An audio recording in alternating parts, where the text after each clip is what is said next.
네, 실천신학 개론을 듣는 학생 여러분 반갑습니다. 지난 시간에는 우리가 교회론을 공부했는데요. 그것은 실천신학의 장인 교회를 바로 알아야 바른 실천신학을 세울 수 있고 또 앞으로 여러분이 바른 목회를 할 수 있기 때문에 그래요. 오늘 또 마찬가지 기독교 세계관을 공부할 텐데 이 공부하는 목적 역시 이런 세계관을 가져야만 바른 실천신학의 모든 강론들을 잘 세울 수 있고 또 이러한 바른 기독교적 세계관으로 세계를 바라볼 수 있다는 측면에서 매우 중요한 공부라고 말할 수 있겠어요. 자, 그러면 기독교 세계관을 한번 볼까요? 네. 먼저 세계관이 뭔가 월드뷰라고 하죠. 이것은 한마디로 말하면 세계를 바라보는 눈, 세상을 보는 관점, 퍼스펙티브를 가리키는 거예요. 그러면 기독교 세계관은 뭐냐? 성경적인 가치, 의미의 틀 또는 기독교 전통과 가치, 의미의 틀을 가지고 이 세상과 사물과 그리고 모든 자신을 둘러싸고 있는 환경을 바라보는 것을 말해요. 이는 지각의 틀이며 사물을 인지하는 방식이고 삶에 대한 시각이고 삶을 위한 시각이다. 뭐 이렇게 기독교 세계관을 다르게 말할 수도 있겠어요. 험한 도의들은 딱 세 단어로 기독교 세계관을 정리했어. 첫째는 창조, 둘째는 타락, 셋째는 뭘까요? 구속이잖아요. 그래서 흔히 우리는 창조, 타락, 구속, 창, 타, 구 그게 성경 전체가 말하는 핵심적인 세 단어인 거죠. 성경을 읽을 때, 세계를 바라볼 때 우리는 창조, 타락, 구속이라는 그 세계관을 가지고 세상을 보아야 한다. 네. 특별히 지금 이단들이 융융하고 또 세상으로부터 교회가 지탄받는 그러한 모든 모습들은 기독교적 세계관에 대한 우리가 더 많은 공부를 해야 되겠다라는 것을 생각하게 만들어줘요. 그래서 어빈 프렌팅가는 이렇게 말했어요. 신념의 지적 구조이다. 네. 기독교 세계관이 뭐냐? 신념의 지적 구조이다. 우리는 어떤 신념과 지적 구조를 가지느냐에 따라서 세상을 대하는 우리의 태도가 완전히 달라지겠죠. 기독교 세계관은 첫째, 예수님의 마음을 품는 것이다. 그렇게 말할 수 있어요. 베드로의 가르침을 보면 너희 마음의 허리를 동이고 마음의 허리를 동인다. 이는 디아노니아, 마음이라는 것은 감정 정서로 생각하기 쉽잖아요. 그게 아니에요. 사고, 상상, 이해를 말하는 거예요. 그러니까 우리의 사고, 생각의 이해의 그 허리를 동이라, 감정에 치우치지 말라. 오히려 그러니까 이 말씀은 마음의 허리를 동이라는 말은 매우 지적이고 이성적인 태도를 가리키는 거예요. 베드로후서 3장 1절로 3절 읽어주실까요? 이 두 편지로 너희의 진실한 마음을 일깨워 생각나게 하여 곧 거룩한 선지자들이 예언한 말씀과 주 대신 구주께서 너희의 사도들로 말미암아 명하신 것을 기억하게 하려 하노라. 먼저 이것을 알지니 말세에 조롱하는 자들이 와서 자기의 정욕을 따라 행하여 조롱하여. 예, 첫째 마음을 일깨워. 그 다음에 기억하게 하려 하노라. 이것을 알지니 세 단어가 나왔거든요. 그러면 마음을 일깨워라는 말은 무엇이냐? 이거는 잘못된 사고방식으로 녹슬기 쉬운 생각을 순수하고 분명하게 가지도록 자극하라, 그런 뜻이에요. 우리는 마음을 일깨우지 않고 그냥 과거의 잘못된 생각이나 사고방식, 그 녹슬어버린 그 고정된 어떤 것들에 매달려 그 마음을 일깨우지 못하는 사람들이 많아요. 그리고 오히려 그런 자기 도구마 안에 점점 깊게 빠지는 거죠. 알고리즘, 즉 우리가 어떤 그 사물이나 사건이나 세상을 볼 때에 그 알고리즘, 어떤 그 생각의 그 틀을 세우느냐는 것은 먼저 우리가 입수해오는 정보들이 매우 중요하다고 봐요. 한 것의 정보만 계속 수입하고 그것에 매달려고 그러한 정보만 가치 있는 정보로 여기고 그 반대편의 정보를 보지 않게 되면 매우 편협된 생각에 빠지기 쉬워요. 그러면서도 그것이 완전히 옳다고 믿고 그렇게 사는 거죠. 그래서 우리가 늘 옳다고 생각하는 그러한 부분엔조차서도 지적인 탐구와 기도 영성 생활을 통해서 자꾸 우리의 마음의 생각을 지적인 구조의 틀을 일깨워서 변화시켜 나가야 될 거예요. 다음에 어떤 말이 있었나요? 기억하게 하려 하노라, 그 말씀이 있었죠. 중요한 것은 말씀을 아는 게 아니에요. 말씀을, 즉 선지자와 예언과 명령을 되새기고 묵상하라는 뜻이에요. 그러니까 우리는 하나님의 말씀을 기억하려는 마음이 중요한 거죠. 지적으로 아는 차원을 넘어서야 되는 거죠. 사랑하는 사람의 말은 기억할 거예요. 그죠? 그러면서 항상 그 말을 지키려고 하듯이 하나님의 말씀을 우리 마음에 지킨다, 그걸 되새긴다, 그것이 바로 예수님의 마음을 본받는 것이에요. 그리고 이것을 알지니, 이것은 교회를 어지럽게 하는 사람들의 어떤 행태, 그들의 주장, 그들의 정체가 뭔지를 알고 있으라는 것입니다. 이번에 코로나19로 말미암아서 우리 사회에 확 부각되어진 게 뭐였나요? 그건 신천지 조직의 그 정체가 다 드러났습니다. 그래서 많은 사람들이 이제 신천지에 대해서 제대로 된 경각심을 갖게 됐고, 또 그들이 집단생활 등등으로 말미암아서 엄청나게 많은 코로나 환자를 양산하게 되어졌고, 그게 우리 사회 전체 공동체를 위협하게 되었는데, 이와 같이 신천지나 이런 이단을 넘어서서 교회를 어지럽게 하는 사람들의 말이 뭔지 그 정체를 알고 있어야 된다. 그래야만 예수님의 마음을 본받고 쫓아가는 것이라고 말할 수 있는 거죠. 그래야 할 때 예수님의 마음을 따른다는 얘기는 어떤 단순한 우리의 정서 감정의 차원이 아닌 매우 이성적인 작업이요 지적인 작업임을 볼 수 있어요.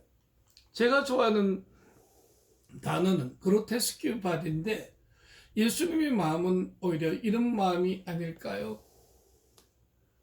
그로테스큐는 기괴한 문양을 가리켜요. 괴상한 문양, 그래서 그로테스크 문양이라는 그런 용어가 있어요.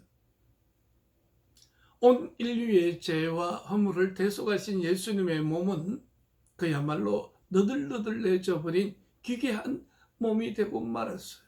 머리는 가시면류관, 양손과 양발에는 큰 대못, 그리고 옆구리에는 창자하고 피 한 방울, 물 한 방울 남김없이 쏟아 부으신 예수님의 그 모습은 그로테스크 그 자체였어요.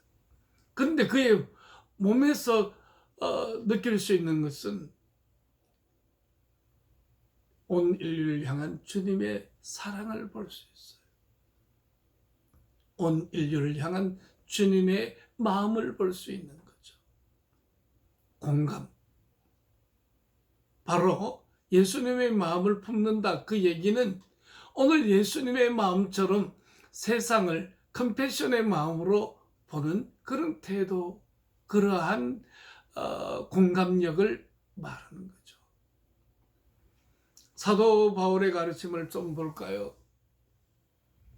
바울은 이렇게 말해요. 빌립보서 2장 5절, 그리스도의 마음을 품어라. 이게도 마음이 프로네오, 이거는 마음을 품다, 애정을 두다, 관심을 기울이다, 주목하다, 생각하다, 그런 거예요. 그리스도의 마음을 품어라. 그리스도가 어디에 애정을 두고 관심을 기울였듯이 우리도 그러한 태도를 취하라, 이런 얘기인 거죠. 그래서 그리스도의 마음을 품어라, 이 말 프로네오는 예수님의 생각을 가지라는 말은 따뜻하고 그냥 포근한 말을 넘어섰어. 주님의 사고방식, 예수님이 가치 있게 여겼던 그와 같은 구속과 하나님 나라에 대한 열망을 품어라, 그렇게 말할 수 있을 거예요. 그리고 여기 성경 구절을 보면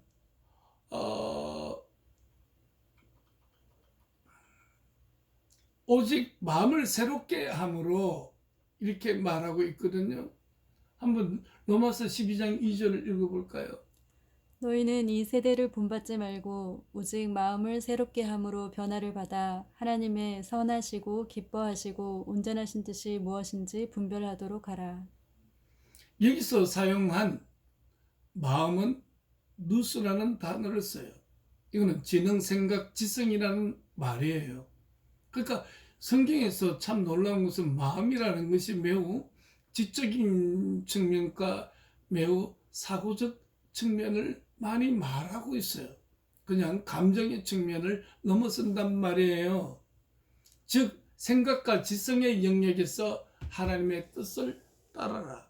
너희 마음을 새롭게 함으로 생각과 지성의 영역에서 새로운 일경과 깨달음을 가지고 그래서 변화를 받아 하나님의 선하시고 기뻐하시고 온전한 뜻이 무엇인지 분별하도록 하라. 그렇게 말하고 있는 거죠. 자, 이렇게 기독교 세계관은 예수님의 마음을 품는 것이다. 두 번째는 하나님의 뜻을 선택하고 생각할 줄 아는 분별력이다. 그렇게 말할 수 있겠어요. 네, 한번 로마서 12장 2절을 보면 어떻게 말하나요?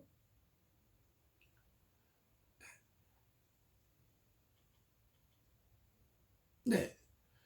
오직 마음을 새롭게 함으로 변화를 받아 하나님의 선하시고 기뻐하시고 온전한 뜻이 무엇인지 분별하도록 하라. 그렇게 말하고 있잖아요. 이 분별하다, 이 말은 뭐가 좋은지 나쁜지를 파악한다는 말이 아니라 발견하고 찾아낸다는 것이에요. 즉 영적 통찰력이에요. 그러므로 우리는 신학생으로 살아간다는 것은, 주의 종으로 살아간다는 것은 많은 사색이 필요하죠. 그래서 사색을 통해서 발견하고 찾아내는 거예요. 단순히 지적인 학문적인 영역이 아니라 그것에 대해서 사색하며 기도할 때에 영적 통찰력은 더 깊고 넓어질 거예요. C.S. 루이스는 이 상식은 분별력과 같은 뜻이다, 그렇게 말하고 있어요.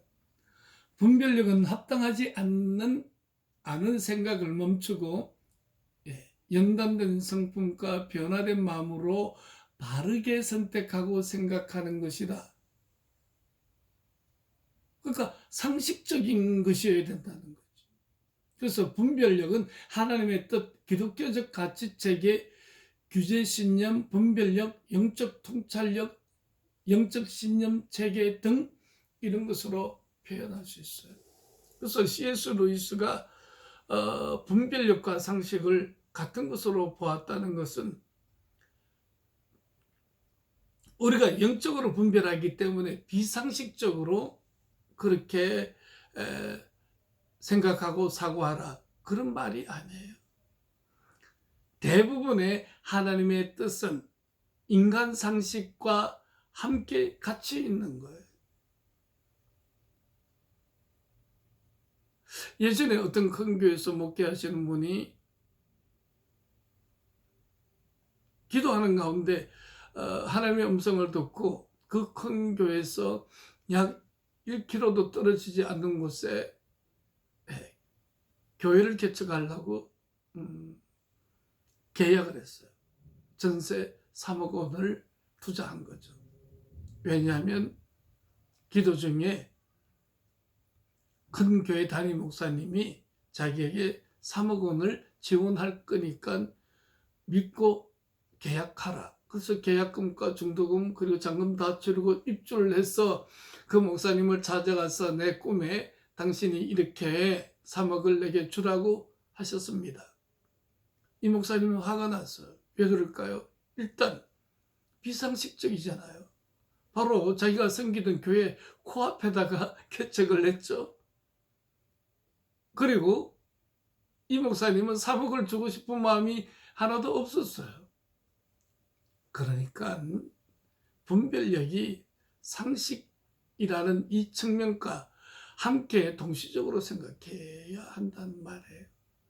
그러니까 그 개척했던 목사님은 뭔가 자기 어떤 왜곡되어진 병리적인 사고에서 그와 같은 음성을 들었고 그와 같은 음성이 진실이라고 참되다고 생각했는데 결국 3억 원의 돈만 날리게 되어졌단 말이에요. 하나님의 뜻이 무엇인가 분별하라. 이 하나님의 뜻은 먼저 선하다, 온전하다, 기뻐하신다, 이 말인데, 그러면 선하다는 말은 뭐냐? 참되다는 거예요. 참되다. 거짓이 없다. 착하다, 이런 뜻이지. 착할 선. 기뻐하신다. 이것은 하나님이 좋아하실 정도로 모든 사람들이 받아들여질 만한 그와 같은 아름다움이 있다는 거예요. 분당 이찬수 목사님은 분당에서 어떻게 개척을 했는데 사람들이 그렇게 많이 몰려오더래. 그래서 지금 약 정확한 출석 통계, 어른 통계들만 봐도 1만 5천 명이 예배를 드린대요. 그래서 자신은 대형 교회를 지향하는 것이 하나님 뜻에 맞지 않다고 여겼고, 그는 300교회로 나누어서 1만 명을 다 파송하는 거예요. 그래서 나가라고 하니까 성도들은 왜 우리가 나가야 되느냐, 받아주라고. 근데 하나님의 뜻은 모일 뿐만 아니라 흩어지고, 그래서 작은 교회 단위에서 여러분이 섬기는 것이 더 좋겠다고 그렇게 얘기하는 거예요. 10,000명의 사람들을 다른 곳으로 내보낸다는 것은 엄청난 재정을 포기하는 것이기도 하잖아요. 아름답죠, 그런 것들이. 또 이번 코로나19로 말미암아서 여의도 순복음교회나 또 분당 우리 교회는 거의 6억 원 또 12억 원 이렇게 돈을 내서 교단에 또 교회에 교단을 넘어서서 임대료를 내지 못하는 미자립 교회를 돕는 모습을 볼 수 있었어요. 아주 선하고 아름다운 일이라고 느껴져요. 하나님이 기뻐하실 일을 했다고 생각해요. 온전하다 말은 오류가 없이 완전하다, 미덕을 갖추었다, 바로 진인 거죠. 그러므로 하나님의 뜻을 분별한다, 이 말은 성경에 근거한 영적 분별력을 뜻하며 하나님의 말씀대로 사물을 보고 생각할 수 알고 선택할 줄 아는 작용을 말하는 거예요.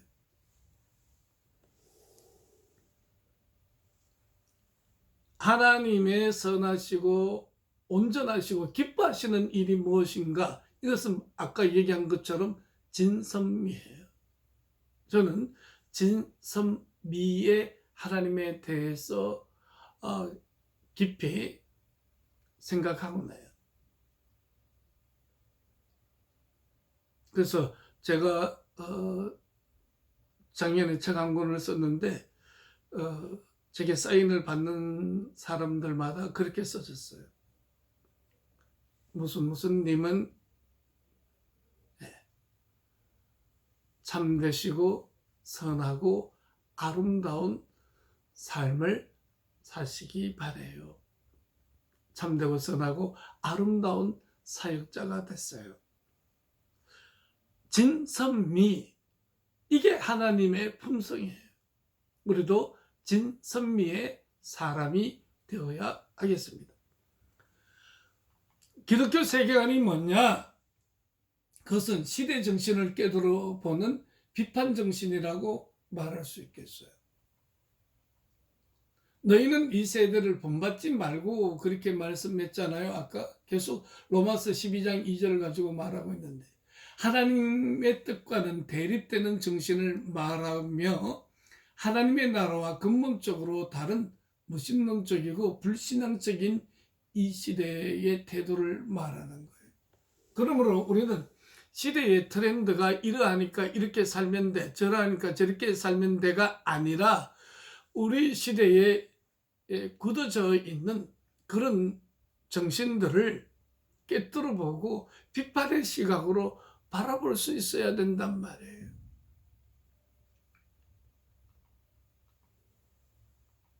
그리고 이 세대는 종교사상, 새로운 이단 신비주의, 인본주의, 실존주의, 또 탈현대주의, 민족주의, 국가주의, 성공주의, 과학주의, 자연주의 등 온갖 괴담론이 어제 떴다고 오늘 사라지는 그런 시대 정신을 말하는 거예요. 그래서 시대 정신의 특징은 변화무쌍하다. 여러분, 여기서 보니까 자연주의, 과학주의, 성공주의 매우 좋은 것 같잖아. 민족주의, 국가주의 얼마나 좋은 것 같아요. 이거 다 오늘날 이 시대에 변화무쌍하는 이 세대의 사상인 거죠. 우리는 과학을 추구하는 것 좋아요. 그리고 과학 문명의 이기 속에서 산다는 것도 참 감사한 일이에요. 이렇게 줌 화상 회의를 통해서 우리가 공부할 수 있다는 것도 어떻습니까? 과학적 소산물의 좋은 것들을 누려요. 그런데 이것이 맹신되어져서 과학이 전부로 생각하고 또 창조주의 그 영역에까지 과학은 이룰 수 있거나 능가한다는 그런 과학을 신봉하는 태도는 바람직하지 못한 영적 사상이라고 말할 수 있죠. 또는 민족주의, 국가주의 좋을 수 있어요. 그러나 국가주의가 나쁜 것은 한 걸음 더 나가서 군국주의가 되어지면 일본이 얼마나 악랄하게 이 동아시아를 비롯해서 아시아 전체를 식민지로 삼으려고 2차 세계대전을 네, 그 악랄한 것을 일으켜내잖아요. 그러니까 이런 국가주의, 민족주의, 우리 민족만이야 이것도 좋은 정신 같지만 틀린 거예요. 신비주의는 어떤 측면에서 우리가 지향해야 될 오순절 신학의 한 요소예요. 그러나 신비주의 역시 아까 그 상식과 맞지 않게 교회를 얻었던 그 목사님, 그래서 3억이라는 돈을 날린 목사님, 그것도 신비주의적인 체계나 신비주의적인 어떤 그 생활 방식을 가리키는 거예요. 저는 신비를 되게 중요하게 얘기해요. 그러나 비상식적인 측면으로서의 신비 추구나 현실에 뿌리를 두지 않는 영성을 가지면서 신비를 추구하는 것은 매우 병리적인 행태라고 말할 수 있어요. 특별히 그 신천지를 보면 완전히 14만 4천 자기 집단 안에 들어온 사람만 그 산을과 세탄 신천지를 소유하게 된다는 그런 사상 자체부터 얼마나 황당해요. 하나님을 아는 것을 대적하여 높아진 것을 다 무너뜨리고 모든 생각을 사로잡아 그리스도에게 복종하게 하라. 고린도서 10장 5절의 말씀인데 이것은 다 무너뜨리고 대충 피하거나 내버려 두는 게 아니라 다 무너뜨려라. 이 말은 카타히레시스는 파라. 네, 그냥 무너뜨려서 비판해라. 그렇게 말하고 있어요. 그러므로 우리 시대에 유행하는 시대 정신과 다르게 생각하는 것 혹은 하나님을 대적하는 시대 정신 그리고 거꾸로 생각하며 사는 것, 그런 비판 정신이 기독교 세계관이라고 할 수 있겠습니다. 그러니까 기독교 세계관은 뭐냐? 우리 시대에 유행하는 그런 시대 정신이 그냥 오라 하고 무조건 따르면 안 된다는 거죠. 또 그 시대 정신은 하나님을 대적하는 모습이 있다면 안 된다는 거예요. 그거 따르지 말라는 거지. 그래서 이 시대 정신과 거꾸로 한번 생각해 보라. 그런 비판할 수 있는 정신이 바로 기독교적인 세계관이에요. 그러니까 성경과 기독교적인 전통과 기독교적인 가치와 기독교적인 의미를 가지고 오늘의 우리 시대 누구나 다 맞다고 생각하는 시대 정신이라 할지라도 비판하면서 생각해 보는 그런 세계관이 바로 기독교 세계관이다. 자, 기독교 세계관에 대한 전반부 강의를 마치고 이어서 후반부 강의를 하겠습니다. 감사합니다.